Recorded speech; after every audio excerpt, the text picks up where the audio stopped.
내 아들아, 내 말을 지키며 내 계명을 간직하라. 내 계명을 지켜 살며 내 법을 내 눈동자처럼 지키라. 이것을 내 손가락에 매며 이것을 내 마음판에 새기라. 지에게 너는 내 누이라 하며 명철에게 너는 내 친족이라 하라. 그리하면 이것이 너를 지켜서 음녀에게 말로 호리는 이방 여인에게 빠지지 않게 하리라. 내가 내 집 들창으로 살창으로 내다보다가 어리석은 자 중에 젊은이 가운데에 한 지혜 없는 자를 보았노라. 그가 거리를 지나 음녀의 골목 모퉁이로 가까이 하여 그의 집 쪽으로 가는데 저물 때, 황혼 때, 깊은 밤 흑암 중에라. 그때 기생의 옷을 입은 간교한 여인이 그를 맞으니 이 여인은 떠들며 완악하며 그의 발이 집에 머물지 아니하여 어떤 때에는 거리, 어떤 때는 광장, 또 모퉁이마다 서서 사람을 기다리는 자라. 그 여인이 그를 붙잡고 그에게 입맞추며 부끄러움을 모르는 얼굴로 그에게 말하되 내가 화목제를 드려 서원한 것을 오늘 갚았노라. 이러므로 내가 너를 맞으려고 나와 내 얼굴을 찾다가 너를 만났도다. 내 침상에는 여호와 애굽의 문이 있는 이불을 폈고 모략과 침향과 계피를 뿌렸노라. 오라, 우리가 아침까지 흡족하게 서로 사랑하며 사랑함으로 희락하자. 남편은 집을 떠나 먼 길을 갔는데 은 주머니를 가졌은즉 보름날에나 집에 돌아오리라 하여 여러 가지 고운 말로 유혹하며 입술에 호리는 말로 꿰물어 젊은이가 곧 그를 따랐으니 소가 도수장으로 가는 것 같고 미련한 자가 벌을 받으려고 쇠사슬에 매이러 가는 것과 같도다. 필경은 화살이 그 간을 뚫게 되리라. 새가 빨리 그물로 들어가되 그의 생명을 잃어버릴 줄을 알지 못함과 같으니라. 이제 아들들아, 내 말을 듣고 내 입의 말에 주의하라. 네 마음이 음녀의 길로 치우치지 말며 그 길에 미혹되지 말지어다.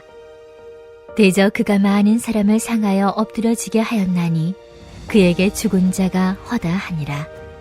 그의 집은 소울의 길이라 사망의 방으로 내려가느니라. 할렐루야! 이 새벽 주님 주신 은혜를 감사드리며 말씀으로 힘없는 시간 되시기를 간절히 소망합니다. 잠언 1장에서 7장에는 아버지의 10가지 훈계가 있습니다. 첫 번째는 1장에 악한 꾀를 다스리지 말라. 둘째는 2장에 악인으로부터 보호하는 지혜. 셋째와 넷째는 3장에 주님의 약속과 아들의 책임, 그리고 지혜의 가치. 다섯째와 여섯째, 그리고 일곱째는 4장에 가족의 유산에 관해, 그리고 그릇된 길에서 바른 길로, 일곱째, 바른 길에서 벗어나지 말 것, 여덟째는 5장에 간음의 어리석음과 결혼의 지혜, 아홉 번째는 6장에 혼의 사정의 대가, 그리고 오늘 7장에 음료의 유혹술에 관한 훈계로 10가지의 훈계가 들어 있습니다. 여인에 대한 조심할 것을 강조하는 경고는 2장, 5장, 6장을 거쳐 오늘 7장은 마지막 경고입니다. 아버지가 아들에게 하는 훈계 형식이기에 오늘 말씀처럼 여인 또는 음녀가 등장합니다. 그도 그럴 것이 잠언의 저자를 우리는 솔로몬으로 알고 있습니다. 1000명의 여인과 살아본 솔로몬은 여인에 관하여 아들에게 전할 것이 많았나 봅니다. 그러나 오늘 말씀을 남녀 관계에 관한 문제로만 본다면 말씀을 너무나 좁게 보는 것이라 생각하겠습니다. 즉, 오늘 말씀을 통하여 음녀의 길로 치우치는 것이 무엇인지를 깨닫고 우리 삶에 적응해야 하며, 음녀를 성별의 여자로만 놓고 본다면 이 교훈은 남자에게 적용되기 때문에 더 넓게 음녀라는 말 안에 담긴 신앙생활 안에서 우상 숭배에 관한 음탕함을 찾아내고 버려야 오늘 말씀이 우리 모두에게 지혜와 명철의 말씀이 되는 것이라 하겠습니다. 7장은 크게 1절에서 5절까지, 6절에서 23절까지, 24절에서 27절까지 세 부분으로 나눌 수 있습니다. 그리고 가장 긴 6절에서 23절은 어리석은 젊은이를 음녀가 어떻게 유혹하는지를 우리에게 생생하게 전하고 있습니다. 신학자 와이브레이, 맥커인, 폭스, 왈키, 클리포드 등 6절에서 23절을 예화 또는 독립적인 시라고 말하고 있기도 합니다.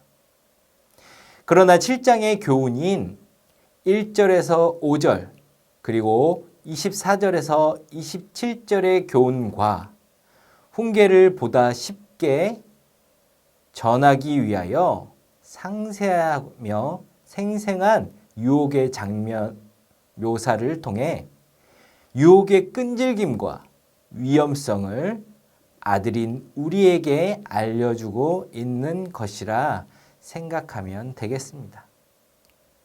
저자는 아들에게 내 계명을 간직하라 명령합니다. 아버지의 계명은 무엇입니까? 그것은 십계명의 계명일 수도 있지만 잠언 3장 3절 인자와 진리가 내게서 떠나지 말게 하고 그것을 내 목에 매며 내 마음판에 새기라고 이미 가르친 것을 기준으로 하면 아버지의 계명은 인자와 진리라고 하겠습니다. 여기에 더하여 4절에 나올 지혜와 명철인 것이죠. 이 아버지의 계명인 인자와 진리 그리고 이로 인한 지혜와 명철은 이제 율법에까지 그 권위가 올라갑니다. 이 법을 눈동자와 같이 지키라 말합니다. 눈동자는 우리 몸에서 가장 중요한 부분이며 동시에 약한 부분이기도 합니다. 그러하기에 눈동자를 지키는 것처럼 아버지의 법을 계명을 지키라는 하는 것입니다. 또 지키고 손가락에 매며 마음에 새기라 하십니다. 이는 아버지의 가르침을 생활화하기 위하여 손가락에 매라는 표현을 사용한 것입니다. 손가락에 매는 것은 반지를 연상시킵니다. 반지는 엮임, 즉 맺어짐의 상징입니다. 이제 아들은 아버지의 법을 마음에 새기고 결혼으로 다른 이와 가정을 이룰 때 아버지로부터 얻은 교훈을 중심으로 살아야 함을 내포하고 있는 말씀입니다. 이 내포와 4절의 은유는 결혼에 대한 전환과 가까운 지인들처럼 지혜와 명철을 가까이 하라고 가르칩니다. 그리고 이 가르침을 잘 지켜야 음녀에게 달콤한 말을 잘하는 이방 여인에게 빠지지 않는다고 훈계하는 아버지의 이야기입니다. 그리고 말씀은 음녀의 유혹에 대한 이야기를 합니다.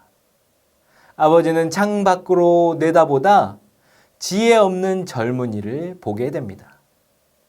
딱 보고 지혜 없는 젊은이인지를 어떻게 알았을까요? 그것은 그 젊은이의 행동 때문이었습니다. 그 젊은이는 음녀의 골목 모퉁이로 가까이 하여 그 집 쪽으로 가고 있었기 때문입니다. 우선 그 젊은이는 가장 빠른 길을 선택했습니다. 참으로 합리적인 선택이었죠. 그러나 화자인 아버지가 보기에는 참으로 어리석은 행동입니다.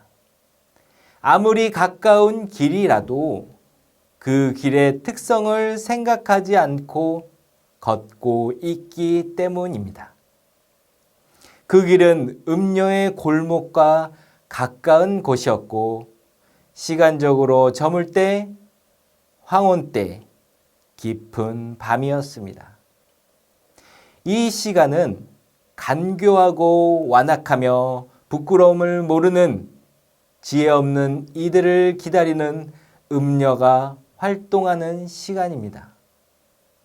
이 음녀는 혹여 있을 어리석은 젊은이가 순간 깨닫고 돌아설까 하여 화목제를 드렸다고까지 하는 치밀한 장치까지 마련하였습니다.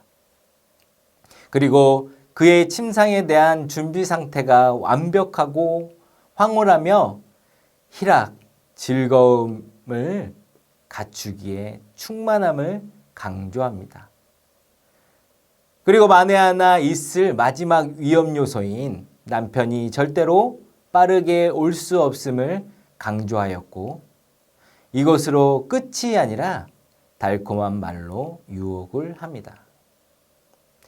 이 모습을 바라보는 아버지의 눈에는 이 젊은이는 도살장으로 가는 소로 스스로 올가미에 걸리려 하는 사람처럼 그물로 들어가는 새처럼 어리석게 보이지만 정작 젊은이는 그의 생명을 잃어버릴 줄 모른다고 그의 소감을 우리에게 전하고 있습니다. 이야기를 마친 아버지는 아들에게 다시금 명심하라고 전합니다. 마음의 음녀의 길로 치우치지도 미혹되지도 말고 그의 집은 수월의 길 사망의 방임을 명심하라 전합니다. 사랑하는 성도 여러분, 오늘 말씀을 음녀에 관련되어 있기에 남성들만 조심해야 한다고 생각하시는 분이 계시지는 않으신지요? 또는 왜 성경은 그토록 음녀를 강조하여 여성이 남성들을 유혹하는 존재로만 말하는지 불편해 하시는 분이 있지는 않으신지요? 오늘 말씀은 남자와 여자로 나누는 것이 아니라 시대적 문체에 있어서 여성에게 좋지 않은 부분을 감당시킨 것은 사실입니다. 그러나 이런 불편함을 뒤로하고 음녀를 통하여 오늘 우리에게 전하는 지혜와 명철을 얻어야 하겠습니다. 음녀를 우리가 하나님의 자녀되기를 방해하는 존재로 놓고 본다면 오늘 말씀의 놀라운 가르침을 얻을 수 있을 것입니다. 하나님의 자녀로 살아가는 길은 믿음이 약한 자에게는 힘겨운 일입니다. 이것도 해야 하고 저것도 해야 하는 것처럼 보이기 때문입니다. 단편적인 예로 고3 수험생들의 수능이 곧 치러집니다. 그래서일까요? 수요일 예배, 금요일 기도회 등 예배 가운데 애띤 얼굴들이 많이 보이기 시작합니다. 평소 열심을 내어 기도하지 못했지만 다가오는 시험이 두려워 또는 더욱 간절함으로 하나님께 아뢰기 위해 나오는 모습은 분명 세상 사람들과 다른 모습입니다. 세상 사람들은 그 시간에 한자라도 더 공부하라고 그것이 세상의 지혜라고 말을 합니다. 어리석은 젊은이도 이 세상의 시류에 맞춰 가까운 길로 가려 하지 않았습니까? 다른 측면에서 음녀는 무엇입니까? 바로 하나님을 바로 보지 못하게 하는 세상의 모든 것입니다. 우리는 이것을 가리켜 우상 숭배라고 합니다. 음녀가 어리석은 젊은이를 유혹할 때 어떤 모습으로 다가옵니까? 바로 부끄러움을 모르고 다가옵니다.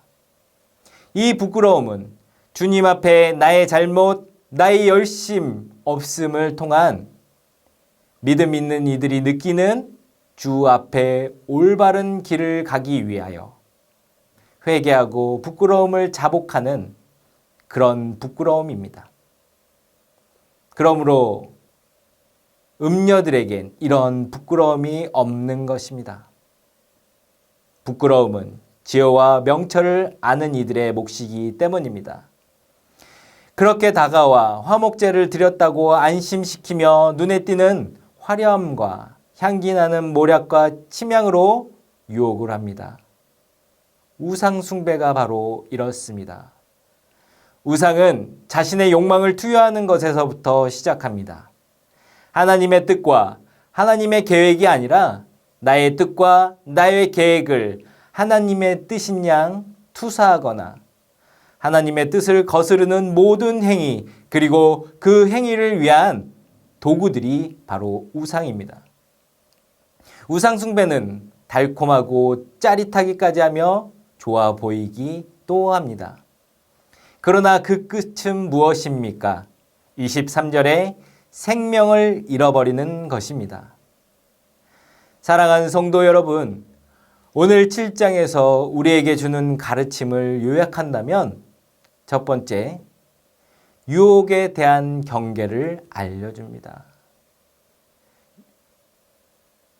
앞에서도 말씀드렸다시피 유혹은 달콤한 듯 보이고 좋아 보입니다. 그러나 그 끝은 사망임을 기억하시기 바랍니다. 두 번째 주는 교훈은 우리에게 지혜로운 선택을 강조합니다. 믿음이 약하면 유혹의 길에 들어서지 않으면 됩니다. 유혹의 길에 들어섰다면 빨리 나오면 됩니다. 우상 숭배에 빠져 하나님의 음성을 듣지 못했다면 그 자리에서 회개의 자리로 나아가야 할 것입니다. 마지막으로 생명과 은총을 얻은 방법을 알려줍니다. 24절, 아들에게 내 말을 듣고 내 입의 말에 주의하라 합니다.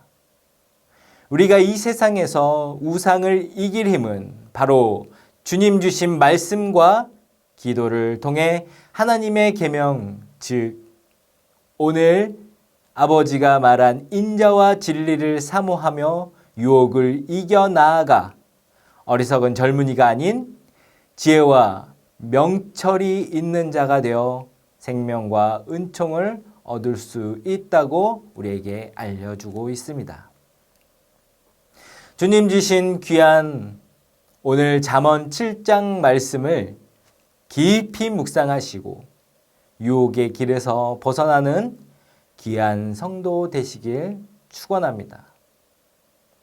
우리가 주님 나라 갈 때까지 우상 숭배의 유혹은 끝이 없습니다. 그러기에 우리에게 지혜와 명철을 누이처럼 친족처럼 가까이 하기를 소망합니다. 지혜와 명철을 가까이 하는 방법은 늘 말씀을 묵상하고 말씀을 통하여 주님께 기도하는 삶임을 잊지 않는 오늘이 되시길 간절히 축원합니다. 그리고 내가 생각하는 모든 계획들이 하나님의 말씀 앞에 하나님의 계획인지 나의 계획인지를 바로 보시는 우리 성도님 되시기를 간절히 축원합니다. 이 시간 함께 기도드립니다. 세상의 유혹에도 흔들리지 않는 믿음과 혹여 믿음이 약하여 쓰러지며 유혹의 길에 들어섰을 때 회개하고 자복하며 하나님께로 바로 돌아오는 지혜와 명철을 주옵소서. 두 번째는 진행 중인 바자회와 진행될 에베네셀 기도회 행복축제가 주님 기뻐하시는 시간 되기를 위해 더욱 열심을 내어 참여하며 기도하게 하옵소서. 마지막은 가자지구 전쟁이 종식되게 하시며 화해와 평화를 이루게 하시고 다음 세대를 준비하며 기도하는 새 성전 건축이 주님 뜻대로 이루어지게 하소서.